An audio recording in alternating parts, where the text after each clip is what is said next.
Salam alaikum wa rahmatullah wa barakatuhu. Bonsoir, bonsoir à toutes et à tous. Alors, avant la veillée spirituelle de ce soir, la réflexion que nous allons mener aujourd'hui est celle du détachement. C'est autour de la notion en fait de zuhd, qui est la notion en arabe qu'on traduit en général par détachement ou voire ascétisme en français. Alors, commençons tout de suite par citer un auteur qui a beaucoup parlé du détachement, c'est bien sûr Ibn Ata'illah el-Iskandari, et donc qui dit ceci dans une de ses sagesses. Donc il s'agit là d'un extrait d'une de ses sagesses où il dit la chose suivante: إنما جعلها محلا للأغيار ومعدنا عفوا excusez-moi je recommence pardon إنما جعلها محلا للأغيار ومعدنا للأكدار تزهيدا لك فيها.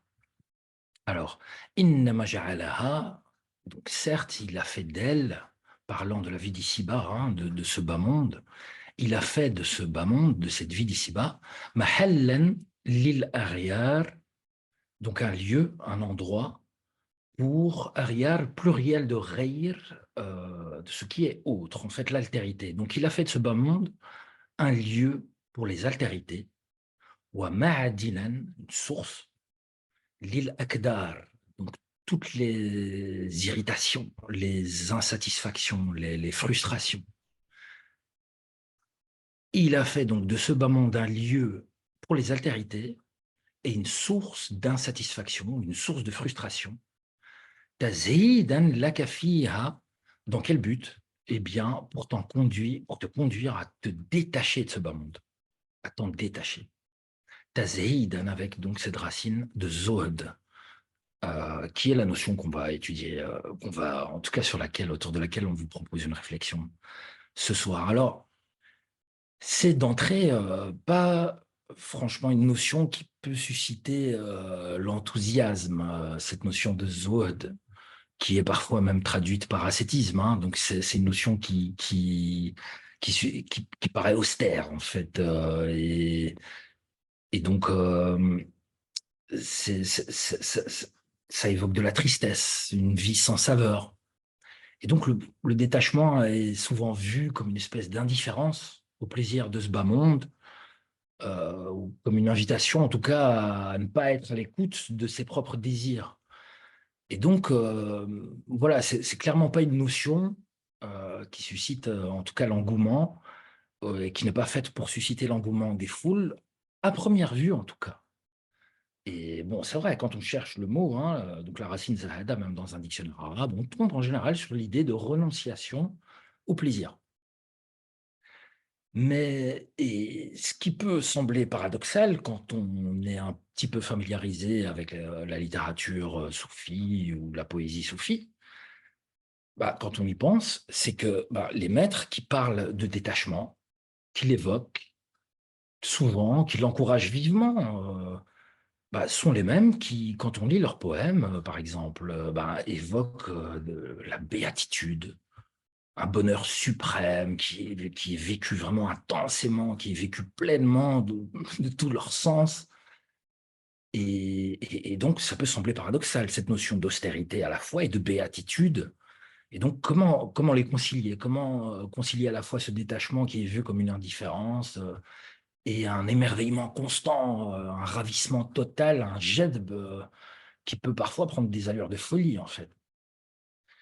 Eh bien, en fait, tout simplement parce qu'au-delà de l'apparence première, le zohd, ce détachement, bah, c'est en vérité tout sauf de l'indifférence ou de l'austérité. En vérité, c'est tout sauf triste et sans saveur. Et donc, c'est même indispensable au véritable bonheur, pas au plaisir éphémère, mais au bonheur véritable, et qui est en fait confondu avec la notion de présence divine, de hadra ilahiya dans la tradition islamique. Le bonheur véritable, c'est la hadra, c'est la présence divine, la sakina. On reviendra sur cette notion tout à l'heure.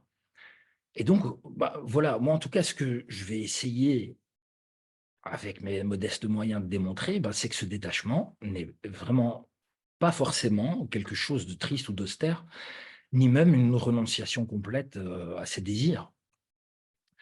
Alors, en parlant de désir, bon, déjà, il faut comprendre, donc la source des frustrations, l'akdar, c'est souvent, dans toutes les traditions s'accordent pour dire que bah, c'est souvent les désirs qui sont la source de la souffrance.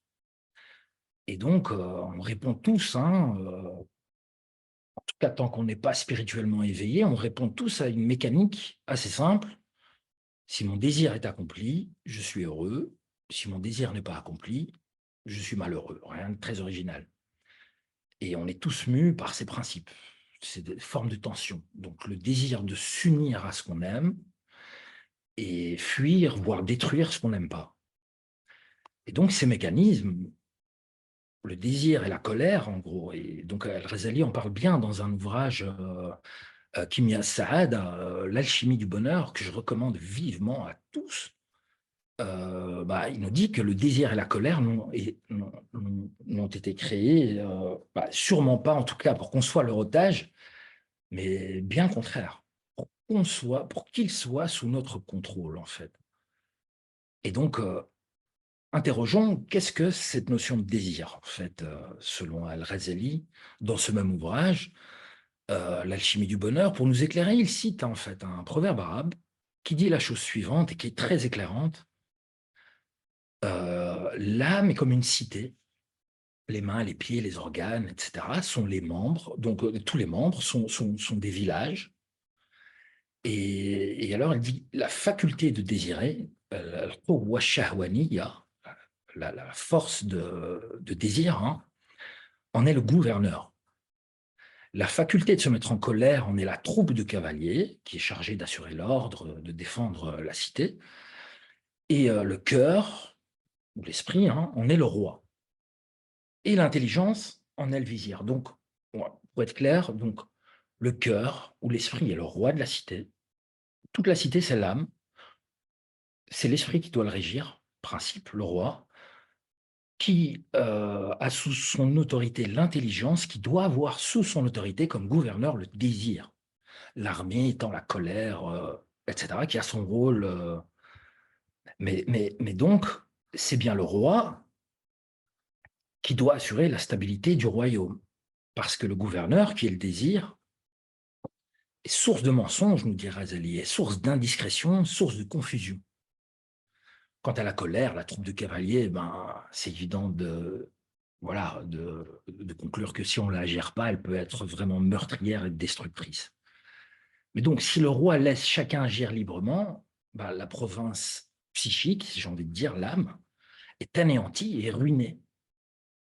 Et donc, voilà pourquoi le roi, le cœur, doit consulter l'intelligence, doit consulter le vizir et surtout placer sous l'autorité de l'intelligence le désir gouverneur et la colère martiale. Et donc, c'est à ce moment-là que le royaume est stable et florissant. Et c'est à cette condition seulement, nous dit Al-Ghazali, qu'on peut accéder à la présence divine, la Hadr al-Ilahiyya, qui est le bonheur véritable. Hein. Et donc, si l'intelligence est soumise à l'emprise du désir et de la colère, c'est exactement le contraire. L'âme est anéantie, le cœur est malheureux. Il est donc impératif que le cœur règne au centre du royaume, avec pour qibla la présence divine. Et donc, comment gérer ce gouverneur? Parce qu'à lui tout seul, il a ce pouvoir de déstabiliser notre royaume intérieur et nous rendre malheureux. Donc, comment gérer le désir? Eh bien, Arnaud Desjardins est quelqu'un qui nous donne pas mal de clés dans un de ses ouvrages, La voix du cœur, où il nous invite en fait à considérer l'ensemble de nos désirs un peu comme des enfants d'une famille nombreuse qui harcèlent, hein, papa, maman. Il faut en cajoler un, rester attentif à l'autre, écouter le troisième qui se plaint, qui est frustré, tout en gardant un œil sur le quatrième, etc. Et donc, un père et une mère doivent tenir compte de tous leurs enfants et c'est du harcèlement tant qu'ils ne sont pas satisfaits. Les désirs fonctionnent comme ça. Et donc, je voudrais la paix, mais ils sont là. Et donc, je ne peux pas les brimer, je ne peux pas les abandonner. Au contraire, même, je les aime. Tels qu'ils sont, je les accepte tels qu'ils sont. Mais surtout, comme un parent, je sais que je ne suis pas mes enfants. Donc, je ne me confonds pas à eux, je ne me confonds pas à mes désirs. Je ne m'identifie pas à eux. Et je m'en détache. Et donc, en fait, je mets une distance suffisante, sachant qu'ils sont là, je ne les nie pas, mais de telle sorte que je peux les interroger et comprendre une chose fondamentale, en fait, et c'est là qu'en vient Arnaud Desjardins, et qui est quelque chose de très important de mon point de vue à comprendre, et pour bien comprendre cette notion de zone de détachement, c'est qu'il y a une différence entre un désir satisfait et un désir accompli. Et donc, face au désir, on a deux façons de réagir. Soit on l'accomplit consciemment, d'autant plus s'il n'est pas extravagant et qu'il est tout à fait faisable. Et on peut l'accomplir. Et alors, on réintègre à ce moment-là l'état de non-agir initial, la paix. Bon, sachant que, voilà, un désir satisfait en amène un autre, etc., etc. Ou alors, on peut constater qu'il n'est pas forcément nécessaire de l'accomplir pour qu'il nous laisse en paix, pour qu'il soit satisfait. En fait, un désir satisfait, c'est un désir qui ne réclame plus, qui n'harcèle plus. Donc, tant qu'il n'est pas satisfait, il va nous harceler, mais dès qu'il est satisfait, il nous laisse en paix. Et donc, l'intelligence, le vizir dans l'histoire, eh bien, va mobiliser l'imagination, la visualisation, voire même le dialogue, en fait, hein, comme avec un enfant, pour sonder, est-ce que ce désir, une fois accompli, qu'est-ce qu'il nous apportera, en fait? Ce travail de visualisation peut permettre de satisfaire un désir sans jamais l'accomplir, en fait. Il suffit juste de réaliser la futilité, par exemple, de manière obsessionnelle, je veux une montre luxueuse. Il suffit juste d'un travail de visualisation pour s'apercevoir de la superficialité de ce que je pourrais ressentir une fois ce désir accompli. Ce désir ne réclame plus, il est satisfait, il a disparu. Et donc, le vizir doit toujours interroger le gouverneur, en fait. L'intelligence doit toujours interroger le désir et celui-ci lui rend des comptes. Ceci est-il vraiment si important pour moi? Est-ce vraiment fondamental? Est-ce vraiment vital? Ou est-ce que c'est juste le mental, avec toutes ces imageries, qui essaie de me convaincre que tel ou tel désir est absolument accompli? Et donc, en fait, on a le devoir de satisfaire nos désirs, puisqu'ils sont des amanas, ils sont des dépôts, ils sont des dépôts qui nous sont confiés, mais pas forcément de les accomplir. C'est à l'intelligence de mesurer, en fait. Et donc, ces dépôts, ces amanas, ces désirs, nous sont confiés à nous et pas à quelqu'un d'autre. C'est pas anodin. On doit les gérer. Il nous est demandé de nous en occuper, en fait. Et non pas voilà, de les prendre comme quelque chose qu'il faut absolument. Le détachement, le zot, c'est pas du tout la négation des désirs. Au contraire, le désir, en fait, c'est très, très important, puisque c'est la seule chose qui va nous mener, c'est la seule chose dont l'homme dispose, qui tente de résoudre justement ce problème de la dualité, de la périphérie du cercle, par une quête d'union, en fait. Et donc, le désir, c'est un élément fondamental et certainement pas une espèce de faiblesse honteuse dont il faudrait se détourner. Et en fait, plutôt que de vouloir accomplir platement les désirs qui nous passent par la tête, en fait, le bonheur ultime que propose la notion de zohd, de détachement, et qui est voilà, enchevêtré, qui est vraiment entremêlé avec cette notion de tawakkul qu'on a déjà évoquée, hein, de lâcher prise et d'abandon confiant en Dieu. Bien, ce bonheur ultime que propose cette notion, c'est de ne plus être soumis à ces désirs propres qui sont changeants, mais en fait à les mettre au diapason avec ceux du seul, inchangeant, réel, vrai, du haqq, avec ceux de Dieu. C'est ce que dit d'ailleurs le Cheikh Al-Alaoui dans son ouvrage Mawad al-Raytiya, que le but en fait du travail sur l'ego est de faire en sorte d'arriver à un état d'être où la nefs désire ce que lui désire. Donc, c'est très différent de dire une absence de désir. Il s'agit en fait, grâce à l'éclairage de notre intelligence, d'avoir comme plus grand désir de ne plus avoir de désir propre, en fait, pour enfin ne plus être dépendant des désirs de l'ego, mais pour se soumettre, ce qui est libérateur, au seul désir du haqq, du réel, vrai. Et donc, ne plus être régi par cette quête incessante de satisfaction et d'accomplissement de désirs qui laisse place à d'autres, eh bien, c'est seulement quand on reconnaît nos désirs, mais sur un arrière-plan, sur un fond d'aspiration à coordonner ces désirs aux siens, que la satisfaction profonde peut vraiment commencer, que la vraie satisfaction, la vraie joie peut commencer, que le jeu de l'accomplissement des désirs prend vraiment son sens quand, au moment où, comme le dit le Cheikh Alaoui, on désire ce que lui désire, en fait. Et donc, quand notre désir et le sien sont au diapason, eh bien, on sort de la multiplicité, on échappe aux vicissitudes des désirs changeants et à l'alternance de ces différents états d'âme. Et donc, symboliquement, on passe de la circonférence de la roue cosmique au centre, qui est le vide, qui est le non manifesté, qui est le repos. L'absence de harakat en langue arabe, c'est le soukoun, la même racine que sakina. C'est la sakina, donc ce retour à l'origine première, et qui est aussi la fin dernière de tous les êtres. C'est l'état de repos, la grande paix dont parle les taoïstes. C'est sakina, la shekinah du judaïsme, qui est en fait la présence divine, qui est cette quête du bonheur, qui est ce bonheur absolu, la hadra al-ilahiyya au centre de l'être, la source du bonheur véritable en fait. Et donc, arriver à ce centre, plus de notion de durée ou d'illusion de la multiplicité. Mais voilà, revenons un peu sur Terre, parce que tout ça, maintenant, ça a l'air très métaphysique, mais comment dans nos vies, on comprend, ou on peut appréhender cette notion de centre? Eh bien, au centre, il n'y a plus de notion de durée, et c'est véritablement ça, le détachement. C'est qu'on n'est plus dans l'illusion de la durée.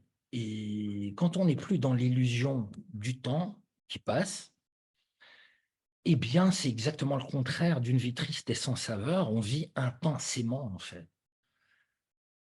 En fait, si je sais qu'on va se revoir demain, et puis on va se revoir après-demain, et que on a à l'esprit qu'on va se revoir encore et encore après-demain, et dans un an, dans 5 ans, dans 10 ans, on va se revoir encore, eh bien, notre relation perd en intensité, totalement. C'est à ce moment-là qu'on voit des couples, chacun dans son écran, etc. Il n'y a plus d'intensité. Pourquoi? Parce qu'on est dans l'illusion du temps. Or, le zahid, celui qui est détaché et qui est au centre du cercle, eh bien, vit intensément parce qu'il n'est plus dans l'illusion du temps et donc chaque instant est vécu comme si c'était le dernier. Si on n'est pas sûr de se revoir demain, si on n'est pas sûr de se revoir tout court, eh bien, l'instant est intense. On vit quelque chose d'intense. Si je suis pas sûr de revoir le ciel, c'est plus tout d'un coup, c'est plus quelque chose de banal. Et donc, c'est réaliser que chaque instant est nouveau, c'est avoir ce regard du nouveau-né, en fait.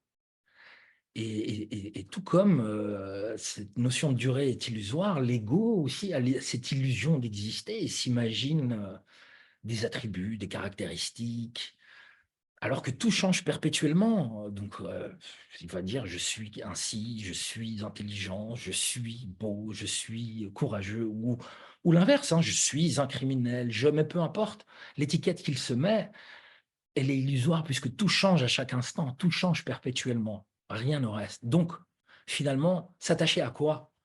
À partir du moment où tu as réalisé au centre du cercle qu'il n'y a que lui, t'attacher à quoi? Le détachement, c'est donc réellement bah, arrêter de s'attacher, donc c'est lâcher, c'est véritablement lâcher prise.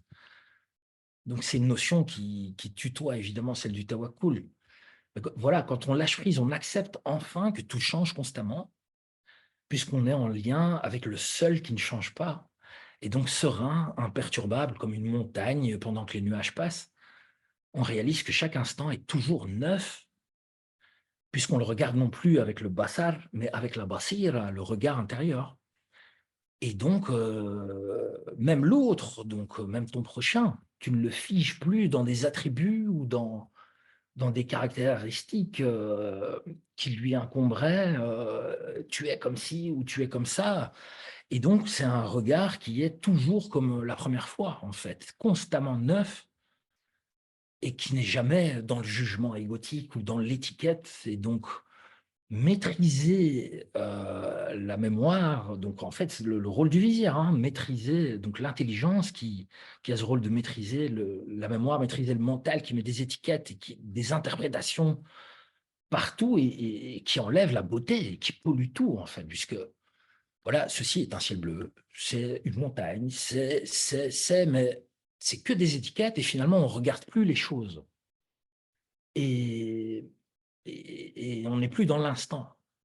Et d'où l'importance ben, d'une pratique spirituelle qu'on appelle la khalwa, la retraite spirituelle, qui à l'époque du Cheikh Al-Alawi, pour continuer à l'évoquer, se faisait dans le noir total. Et donc, après des jours, évidemment, passés dans l'obscurité, où le roi donne des ordres au vizir, qui lui-même donne des ordres, etc., pendant des jours, et bien, j'imagine que quand on sort de là, on voit le ciel avec émerveillement et on revoit tout comme si c'était la première fois. Puisque, voilà, c'est comme une espèce de petite mort. Et le regard du Harij Billah, je crois, c'est ce regard-là, ce regard du nouveau-né. Puisqu'il sait que, voilà, Al-Haq est de manière incessante, en création incessante. Al-Khaliq n'arrête pas de créer, en fait. Et donc, voilà, revoir tout d'un œil nouveau et à chaque instant et ne pas être dans l'illusion du temps, c'est ça, être dans le détachement et être au centre du cercle. Et donc, se détacher du monde, c'est être attaché en fait au haq. Et donc, c'est être en dhikr constant puisque c'est le voir en toute chose, finalement. C'est donc génial, c'est juste magnifique, c'est une vision toujours neuve, comme celle d'un nouveau-né. Et donc, c'est une vision toujours belle aussi, c'est une vraie notion de beauté. Le détachement me paraît indispensable à la beauté, en réalité, pour voir les choses telles qu'elles sont réellement. Et en vérité, c'est au centre du cercle que ce qui paraît triste, figé et dénué totalement de beauté et austère, ben, c'est l'attachement à ce monde. Et donc, d'où le retour à cette phrase de Ibn Ataïllah qui peut paraître austère à première vue, mais qui est une invitation au bonheur en réalité, se détacher en fait ben, de ce bas monde et en être frustré, c'est un véritable appel et une invitation au centre du cercle et à la sakina et à ne plus être voilà, illusionné par les plaisirs mondains et éphémères, mais d'être happé par le véritable bonheur et qu'est la présence divine en fait. Hein, et donc voilà, je veux terminer tout simplement par voilà une référence que vient de m'envoyer notre ami Sébastien, que je salue, juste avant ben, cette veillée, et qui, à mon sens, résume absolument tout le propos qui vient d'être tenu. Donc c'est le sermon 74 de Maître Eckhart. Question: quand Dieu est-il ton Dieu?